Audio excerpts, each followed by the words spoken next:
Hi friends, ఈ వీడియోలో మనం ఇంటర్ ఫస్ట్ ఇయర్ పౌరశాస్త్రంలోని ఫస్ట్ లెసన్ చూద్దాం. లెసన్ చూసే ముందు సివిక్స్లోని సిలబస్ చూస్తే ఒకసారి చూడండి. ఫస్ట్ లెసన్ వచ్చి రాజనీతి శాస్త్రం పరిధి మరియు ప్రాముఖ్యత గురించి ఉంటుంది. రెండవ లెసను రాజ్యం గురించి వివరిస్తుంది. మూడవ లెసన్ చూస్తే జాతీయవాదం ఏ విధంగా ఉంటుందనేది తెలియజేస్తుంది. ఇక నాలుగవ లెసన్ చూస్తే చట్టం గురించి తెలియజేస్తుంది.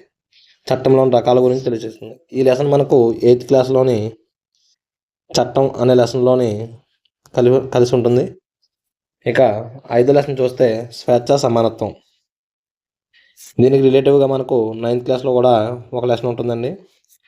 అలాగే 6వ లెసన్ చూస్తే హక్కులు బాధ్యతలు. హక్కులు బాధ్యతల గురించి మనకు 9th క్లాస్లో మరియు 7th క్లాస్లో కూడా ఒక లెసన్ ఉండడం జరిగింది. అలాగే న్యాయము 7వ లెసన్. 8వ లెసన్ చూస్తే పౌరసత్వము. 9వ లెసన్ చూస్తే ప్రజాస్వామ్యం గురించి. 10వ లెసన్ చూస్తే లౌకికవాదం గురించి ఉంటుంది. ఈ 4 లెసన్లు కూడా మనకు 8th క్లాస్లోని ఉన్న లెసన్లకు రిలేటివ్గా ఉంటాయి. ఇక 11వ లెసన్ చూస్తే రాజ్యాంగం గురించి ఉంటుంది. ఈ లెసన్ మనకు 7th class, 8th class, 9th class మరియు ఇంటర్ సెకండ్ ఇయర్లోని కూడా ఫస్ట్ లెసన్ కూడా రాజ్యాంగం గురించి మనకు తెలియజేస్తుంది. ఇక 12వ లెసన్ చూస్తే ప్రభుత్వం గురించి తెలియజేస్తుంది. సిలబస్ అనేది ఈ విధంగా ఇవ్వడం జరిగింది. ఇక నెక్స్ట్ లెసన్లోకి వెళ్ళే ముందు ఫస్ట్ లెసన్ చూస్తే రాజనీతి శాస్త్రం పరిధి మరియు ప్రాముఖ్యత. ఈ లెసన్లో ఉండే అంశాలు చూస్తే రాజనీతి శాస్త్రం కోసం మనకు పరిచయం ఉంటుంది. తర్వాత రాజనీతి శాస్త్రం ఆవిర్భావం, నిర్వచనాలు ఇవ్వడం జరిగింది. నెక్స్ట్ మనకు రాజనీతి శాస్త్ర స్వభావము, రాజనీతి శాస్త్రం పరిధి, అలాగే రాజనీతి శాస్త్రం యొక్క ప్రాముఖ్యత గురించి మనం తెలుసుకుంటాం. ఇప్పుడు మనం పరిచయం చూద్దాం. రాజనీతి శాస్త్రం యొక్క పరిచయం. సమాజంలోని అనేక దృగ్విషయాలను వివిధ కోణాలలో అధ్యయనం చేసే శాస్త్రాలను సాంఘిక శాస్త్రాలు అంటారు. అంటే చూడండి, సాంఘిక శాస్త్రాలు అంటే సమాజంలోని అనేక దృగ్విషయాలను వివిధ కోణాలలో అధ్యయనం చేసే శాస్త్రాలను సాంఘిక శాస్త్రాలుగా పేర్కొనవచ్చు. ఈ సాంఘిక శాస్త్రాలలో అనేక రకాలు ఉన్నాయి. వాటిల్లో రాజనీతి శాస్త్రాన్ని అత్యంత ప్రముఖ సాంఘిక శాస్త్రంగా పేర్కొనవచ్చు. ఈ శాస్త్రం ప్రధానంగా రాజ్య అధ్యయనంతో సంబంధం కలిగి ఉంటూ మరొకవైపు సమాజం గురించి, పౌరుల గురించి, సంస్థల గురించి, అలాగే మొత్తం ప్రపంచ సంబంధాల గురించి కూడా వివరిస్తుంది. రాజనీతి శాస్త్రం ప్రాచీన గ్రీక్ నగర రాజ్యాల్లో ఆవిర్భవించింది.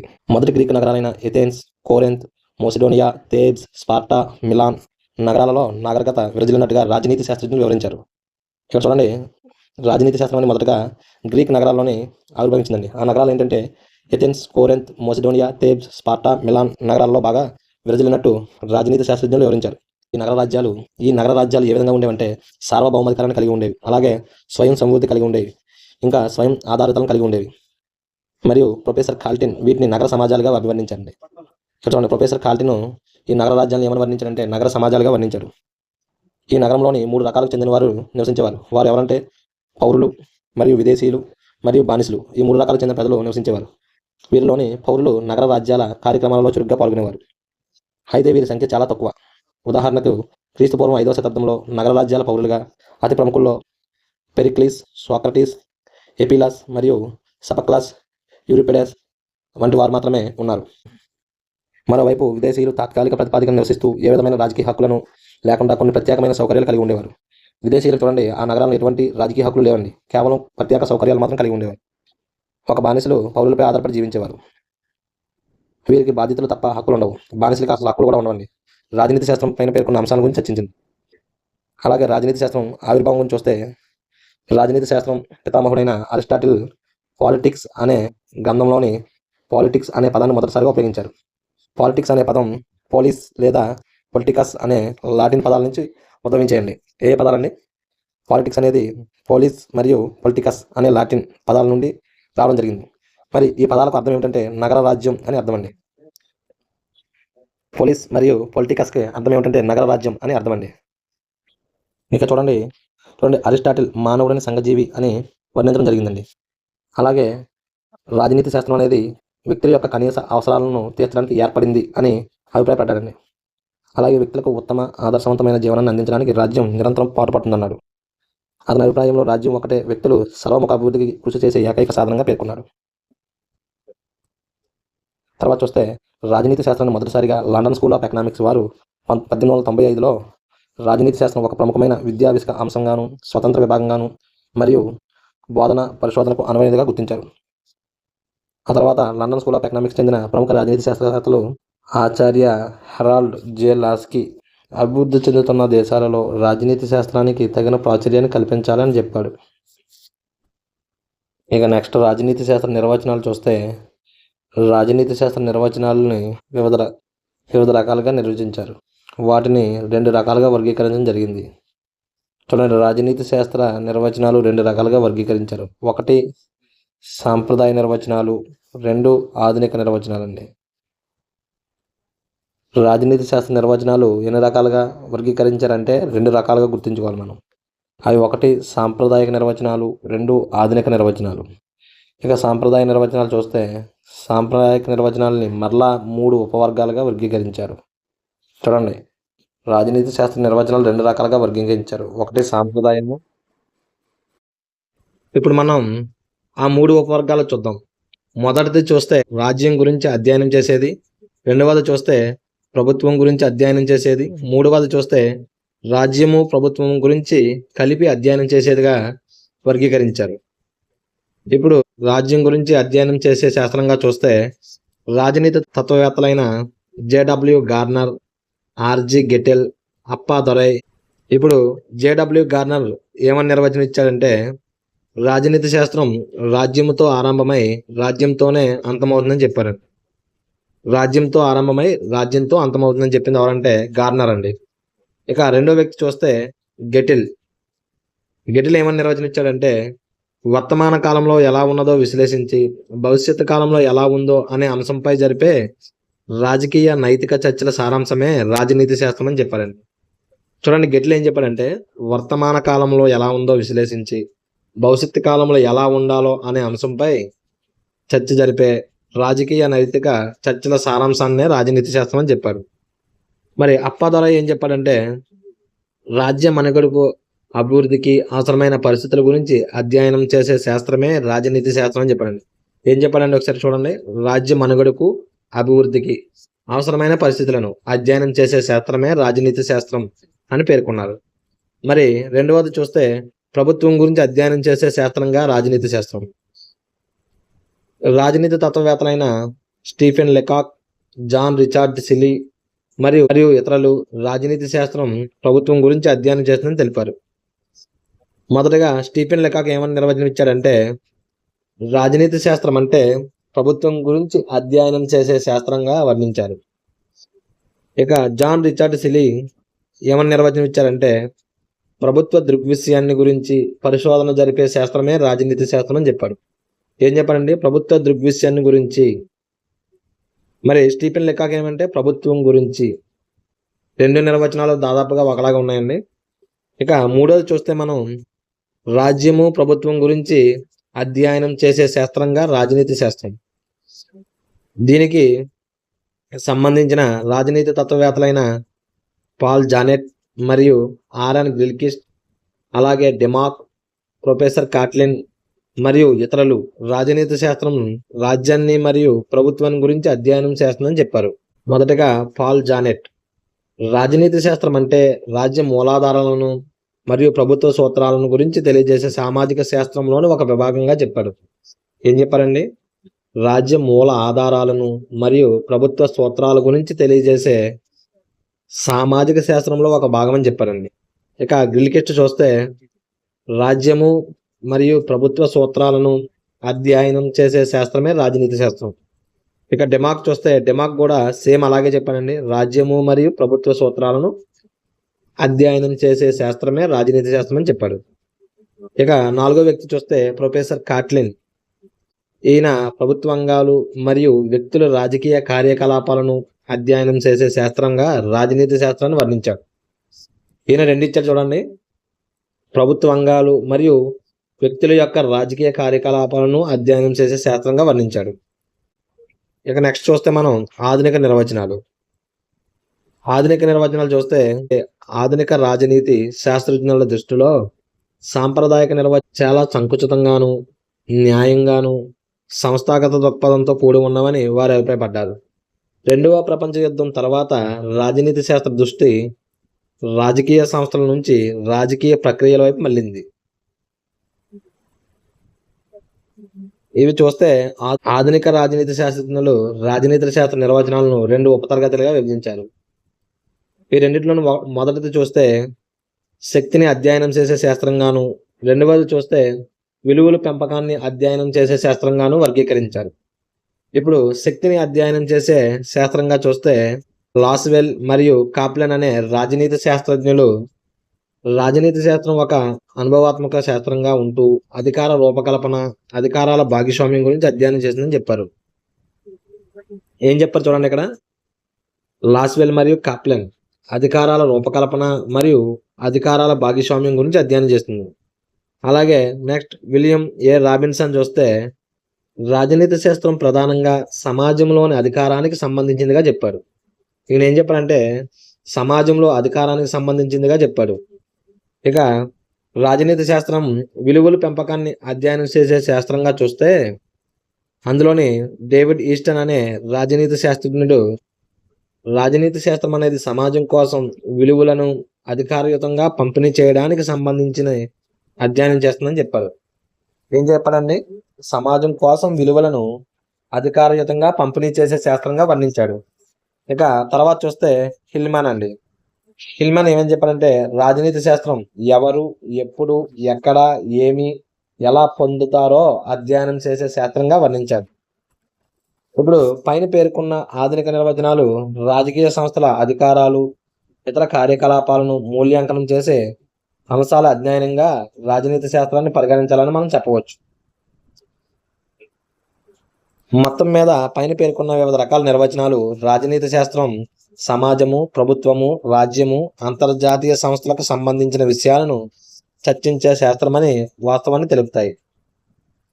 ఇప్పుడు రాజనీతి శాస్త్రం యొక్క స్వభావం చూద్దాం. రాజనీతి శాస్త్ర స్వభావం విషయంలో రాజనీతి శాస్త్రజ్ఞుల మధ్య కొంత వివాదం ఉంది.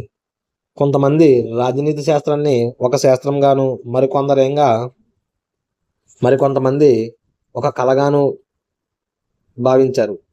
అందులో చూడండి, రాజనీతి శాస్త్రాన్ని ఒక శాస్త్రంగా భావించిన వారిలోని అరిస్టాటిల్, బ్లెంట్సీలీ మరియు బోడెన్, హబ్స్, జెల్లీనిక్, మాంటెస్క్యూ, సిడ్జ్విక్ మొదలైన వారు రాజనీతి శాస్త్రాన్ని ఒక శాస్త్రంగా పేర్కొన్నారు.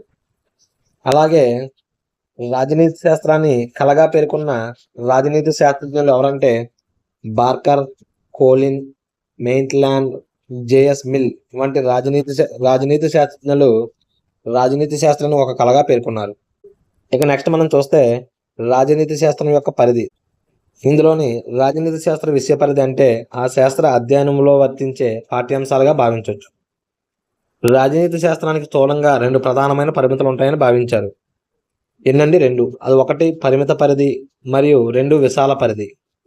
పరిమిత పరిధిలోని రాజనీతి శాస్త్రం ఒక ప్రాంతంలోని పౌరులకు సంబంధించిన వ్యవహారాలు మాత్రమే పరిశీలిస్తుంది. అదే విస్తృతమైన పరిధిలో చూస్తే ఈ శాస్త్రం స్థానిక మరియు ప్రాంతీయ, అలాగే జాతీయ మరియు అంతర్జాతీయ స్థాయిలో వైవిధ్యంతో కూడుకున్న సంస్థలు, వివిధ వ్యక్తుల సమగ్ర కార్యకలాపాలను చర్చిస్తుంది. ఈ విధంగా రాజనీతి శాస్త్రం యొక్క పరిధి అనేది ఉంటుంది. ఒకప్పుడు రాజనీతి శాస్త్ర పరిధి రాజ్యము, ప్రభుత్వాల అధ్యయనానికే పరిమితమైంది. అయితే కాలక్రమేణా జనాభా పెరుగుదల, జాతి రాజ్యాల అవతరణ, శాస్త్ర సాంకేతిక రంగాల అభివృద్ధి మొదలైన అంశాలు రాజనీతి శాస్త్ర విషయ పరిధి పెరగడానికి దోహదపడ్డాయండి. ఇప్పుడు మనం రాజనీతి శాస్త్రం యొక్క సంబంధాలు చూద్దాం.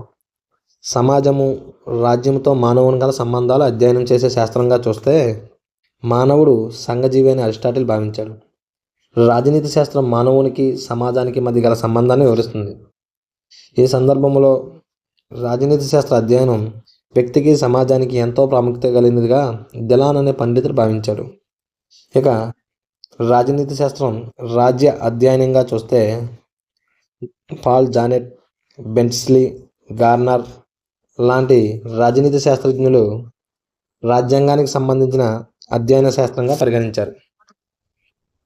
రాజనీతి శాస్త్రం గతంలో రాజ్య అవతరణ అభివృద్ధి గురించి, వర్తమానంలోను భవిష్యత్తులోను రాజకీయ సంస్థ, రాజకీయ భావాలను వర్ణించి విశ్లేషించేందుకు దోహదపడుతుందని ఈ సందర్భంలో ఆర్జీ గెటిల్ చెప్పాడండి. ఆర్జీ గడిలు ఏం చెప్పాడంటే రాజనీతి శాస్త్రం అనేది గతంలో రాజ్య అవతరణ అభివృద్ధి గురించి వర్తమానంలోను మరియు భవిష్యత్తులోను రాజకీయ సంస్థ రాజకీయ భావాలను వర్ణించి విశ్లేషించేందుకు దోహదపడిందని చెప్పారండి. నెక్స్ట్ చూస్తే వర్తమానంలో రాజ్యం పరిస్థితి, గతంలో రాజ్యం ఉనికి, భవిష్యత్తులో రాజ్యం ఎలా ఉండబోతుంది అనే 3 విషయాలు విశ్లేషణలు రాజనీతి శాస్త్రం పరిధిలో ఉంటాయి.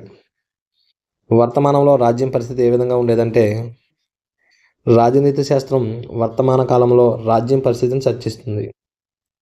రాజ్యం యొక్క అర్థము, అలాగే రాజ్యం స్వభావము, ఉద్దేశము, అభివృద్ధి, పనితీరులను వివరిస్తుంది.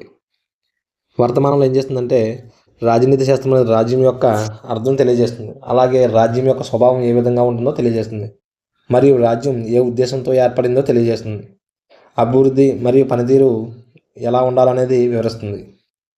అలాగే గతంలో రాజ్యం యొక్క ఉనికి గురించి ఎలా చెప్తుందంటే రాజనీతి శాస్త్రం రాజ్య వ్యవస్థ అవతరణ, దాని పరిణామ క్రమాలను వివరిస్తుంది. అంటే రాజ్య ఆవిర్భావం ఎలా చెందింది, వికాసాలను ప్రభావితం చేసే వివిధ అంశాలను అధ్యయనం చేస్తుంది.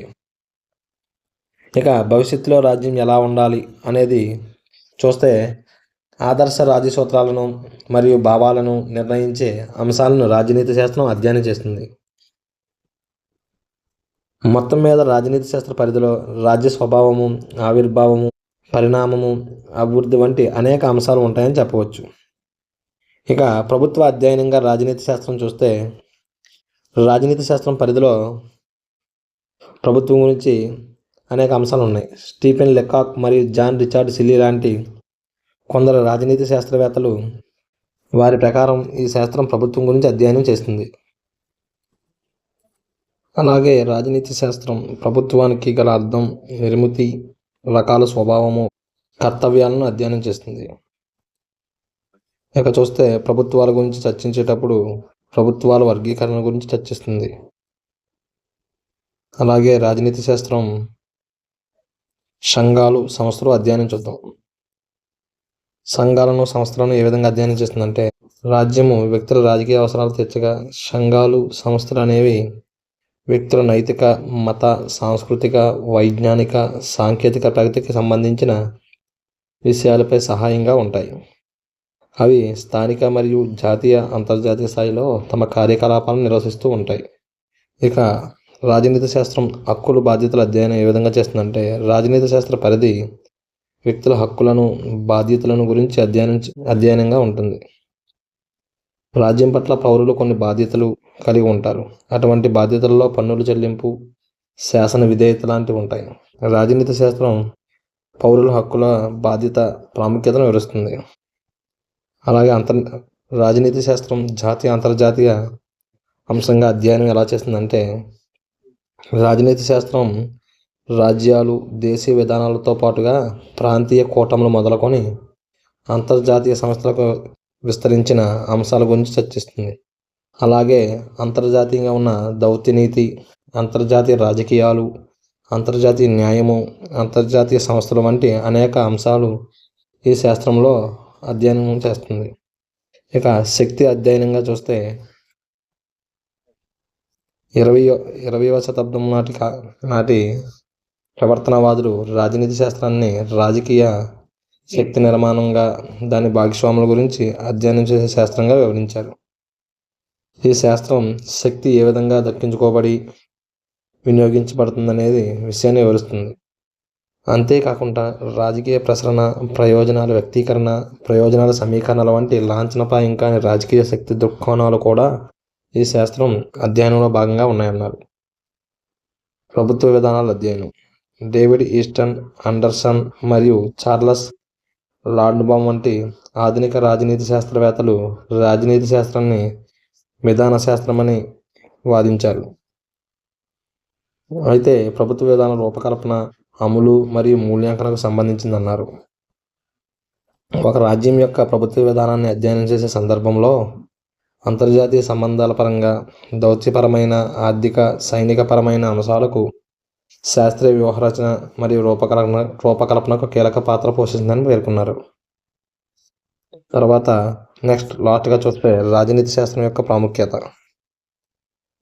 రాజనీతి శాస్త్రం అధ్యయనం ఎంతో ప్రయోజనకరమైనది, విలువైనదిగా పేర్కొనవచ్చు. రాజ్యం గురించి సమాచారం ఏ విధంగా ఇస్తుందంటే, రాజ్యానికి సంబంధించిన పరిజ్ఞానం ప్రతి ఒక్కరికి ఎంతగానో అవసరం. రాజ్యంలో రాజకీయ సంస్థల పాత్ర పట్ల సరైన అవగాహన కలిగి ఉన్నప్పుడు వివిధ రాజకీయ సమస్యలకు పరిష్కారం కనుగొనే వీలు ఉంటుంది అని చెప్పింది. నెక్స్ట్ చూస్తే ప్రభుత్వము మరియు పరిపాలన పరిజ్ఞానం. రాజ్య కార్యకలాపాలను నిర్వచించే పరిపాలకులు, రాజకీయ నాయకులు, దౌత్యవేత్తలు తమ విధులను సమర్థవంతంగా నిర్వహించేందుకై రాజనీతి శాస్త్ర పరిజ్ఞానం ఎంతగానో అవసరమని తెలిపింది. అలాగే ఈ శాస్త్ర అధ్యయనం ద్వారా స్థానిక స్వపరిపాలన సంస్థలైన కార్పొరేషన్లు, మున్సిపాలిటీలు, జిల్లా పరిషత్తులు, మండల పరిషత్తులు, గ్రామ పంచాయతీలు లాంటి సంస్థలకు సంబంధించిన విషయాలను తెలుసుకోవచ్చని చెప్పింది. ఇక తర్వాత చూస్తే ప్రజాస్వామ్య విలువలుగా సమాచారం. రాజనీతి శాస్త్ర అధ్యయనం రాజ్యం మరియు ప్రభుత్వము, జాతీయత, రాజ్యాంగము, ప్రజాస్వామ్యము, ఉదారవాదము, పెట్టుబడిదారీ విధానము, అలాగే సామ్యవాదము, కమ్యూనిజం లాంటి అనేక రాజకీయ భావనలకు సంబంధించిన ఖచ్చితమైన సమాచారాన్ని అందిస్తుంది. అంటే అన్ని రకాల రాజ్యాల గురించి, అన్ని రకాల ప్రభుత్వాల గురించి ఖచ్చితమైన సమాచారాన్ని అందించడం జరుగుతుంది. ఇక తర్వాత చూస్తే ప్రజాస్వామ్య విజయంగా చూస్తే, వర్తమాన ప్రపంచంలో ప్రజాస్వామ్యం అత్యంత ప్రాముఖ్యత గల ప్రభుత్వ విధానం రూపొందించబడింది. ఆ ప్రభుత్వ విధానం అనేది ప్రపంచ గొప్ప రాజకీయ మతంగా భావించబడింది. రాజనీతి శాస్త్రం ఓటు హక్కు ప్రాముఖ్యత గురించి వివరిస్తుంది. అలాగే ప్రజాస్వామ్య భావాలు, ఆదర్శాలను సామాన్య వ్యక్తులకు నేర్పిస్తుంది. తర్వాత చూస్తే రాజనీతి శాస్త్రం హక్కులు, బాధ్యతల పట్ల అవగాహన. చూడండి, మనకు 3వ భాగంలోని ప్రాథమిక హక్కుల గురించి, 4వ భాగంలోని ఆదేశ సూత్రాల గురించి, 4A భాగంలోని ప్రాథమిక విధుల గురించి వివరించడం జరిగింది. రాజ్యంలోనూ సమాజంలోనూ నిర్మాణాత్మకంగాను బాధ్యతాయుతంగాను తమ పాత్రను పోషించేటట్లు ఈ శాస్త్ర అధ్యయనం దోహదపడుతుంది. అలాగే మంచి పౌరసత్వ గుణాల బోధనగా చూస్తే, రాజనీతి శాస్త్ర అధ్యయనం మంచి పౌరసత్వాన్ని పొందేందుకు, జాతీయ సమైక్యతను సాధించేందుకు ఎంతో అవసరం. ఈ శాస్త్ర అధ్యయనం పౌరులకు జాతీయ ఆశయాలు, లక్ష్యాలను గుర్తు చేస్తుంది. మంచి పౌరుడు అనేవాడు చట్టాలను ఎలా రూపొందించబడి అమలు చేయబడతాయనే విషయాన్ని తప్పకుండా తెలుసుకోవాలి. ఇక తర్వాత చూస్తే ప్రపంచ వ్యవహారాల పరిజ్ఞానం ఏ విధంగా అందిస్తుందంటే, రాజనీతి శాస్త్ర అధ్యయనం వలన వ్యక్తులు ప్రపంచ వ్యవహారాల పరిజ్ఞానం పెంపొందించుకున్నటకు, సమకాలీన ప్రపంచ వ్యవహారాలను పరిశీలించి అవగాహన చేసుకున్నటకు ఈ శాస్త్ర అధ్యయనం ఎంతగానో ఉపయోగంగా ఉంటుంది. అలాగే అంతర్జాతీయ రాజకీయాలకు సంబంధించిన అనేక దృగ్విషయాలను అర్థం చేసుకునేందుకు మరియు వివిధ జాతీయ, అంతర్జాతీయ సమస్యలను సరైన రీతిలో విశ్లేషించి పరిష్కరించుకునేందుకు ఈ శాస్త్ర అధ్యయనం ఉపయోగపడుతుంది. అలాగే రాజనీతి శాస్త్రం అంతర్జాతీయ సంస్థల పరిజ్ఞానం ఏ విధంగా అందిస్తుందంటే, ఐక్యరాజ్య సమితి లాంటి అంతర్జాతీయ సంస్థల గురించి పరిజ్ఞానాన్ని అందిస్తుంది. ఈ శాస్త్రం పౌరులకు ప్రచ్ఛన్న యుద్ధము, వలసవాదము, సామ్రాజ్యవాదము, నయా వలసవాదుల పట్ల ఏర్పడే ప్రమాదాలను తెలిపి ప్రపంచ శాంతి స్థాపన ఆవశ్యకతను వివరిస్తుంది. ఇక రాజకీయ అవగాహన పెంపొందించడంలో రాజనీతి శాస్త్రం యొక్క ప్రాముఖ్యత చూస్తే, ఈ శాస్త్ర అధ్యయనం ద్వారా ఫాసిజం, సామ్యవాదం, కమ్యూనిజం లాంటి కొన్ని రాజకీయ భావాల గురించి సమగ్రమైన అవగాహన పొందవచ్చు. అలాగే తర్వాత చూస్తే సహకారము, సహనం, ఆవశ్యకత వివరణ. ఇది రాజ్యాలలో మతతత్వము, భాషతత్వము, ఉపజాతీయత, ప్రాంతీయ భావాలు వంటి ఆటంకాలను జాతీయ సమైక్యతను సవాలుగా పరిణమించాయి. సమాజంలో ప్రతి ఒక్కరూ పరస్పర గౌరవంతో జీవించాల్సిన అవసరాన్ని వివరిస్తుంది. ఈ శాస్త్ర పరిజ్ఞానం అత్యంత ఆవశ్యకం. ప్రపంచ రాజ్యాలన్నింటిలోనూ రాజనీతి శాస్త్ర అధ్యయనానికి ప్రత్యేక స్థానం ఉంది. అరిస్టాటిల్ సాంఘిక శాస్త్రాలన్నింటిలో సర్వోన్నతమైన ఆధిపత్యం గల శాస్త్రంగా పరిగణించడం జరిగింది. దీంతో ఈ లెసన్ అనేది పూర్తయింది. ఈ లెసన్లో మనం ముందుగా పరిచయం చూసాం, రాజనీతి శాస్త్రం యొక్క ఆవిర్భావం చూసాం, అలాగే నిర్వచనాలు చూసాం, రాజనీతి శాస్త్రం యొక్క స్వభావం చూసాం, మరియు రాజనీతి శాస్త్రం యొక్క పరిధి, ప్రాముఖ్యతను కూడా చూడడం జరిగింది. Okay friends, thank